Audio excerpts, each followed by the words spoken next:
working on No Man's Sky, and I'm honored to be sat here with Shuhei Ishida. Hello. And we're going to play a little bit of No Man's Sky. Finally.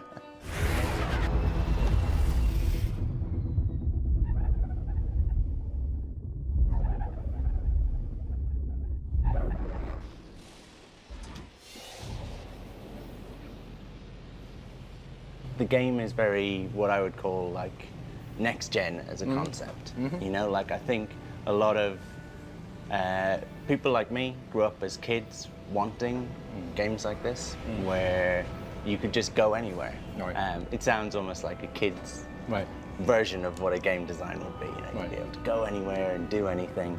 So this was probably just created, right? Generated. Yeah, it's just being generated around us now. Right. You can see. So when exactly was this generated? You know, when did you? Was it already generated when you decided you left the other So that's planet? a really good question. So when I'm stood here, I might be able to see the planet we've just come from. Right. In the sky. Yep. Maybe not. It's a bit cloudy. Oh, there you go. Right. So that's the planet I just came very from. close. Yeah. And you can't see it because of all the clouds and things. But actually, when it's clear, you can actually make out the mountains and rivers and things like that. Okay. So it's there all the time. It's just a lower detail. So these creatures are just born. Yeah, as you fly towards them, you can see them. Yeah, and they, like what's cool is that, you know, they're kind of following mathematical paths. And you might see them all. You might see a creature running along and then fly out into space and come back, and he'll be further along from where he was before. Well, because this planet is very close to the other one, are there some commonality because of the proximity? No. We can kind of generate things as we go.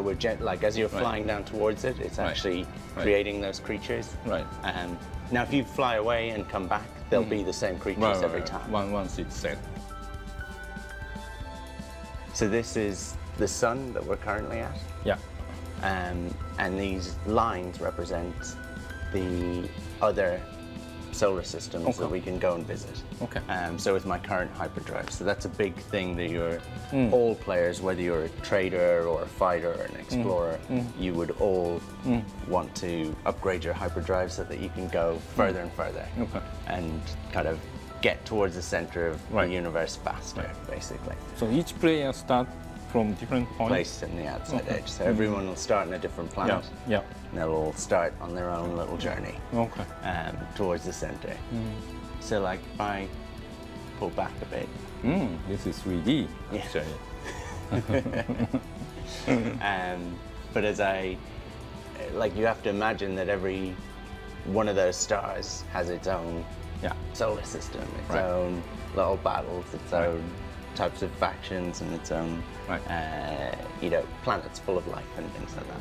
Do you expect some player to actually reach to the center? Yeah, I hope so. Yeah, but it will be a long journey. Can I do it again? Yeah, it's fun.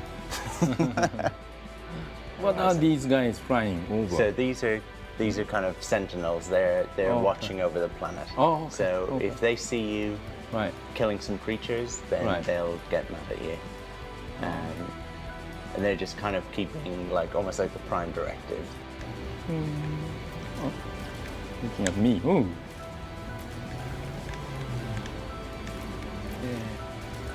So now you have one wanted level. How can I know that? Oh yeah, now I got 2. Yeah. Oh great. Come on. Let's see how long you can survive. So you should start to see some walkers start to chase you.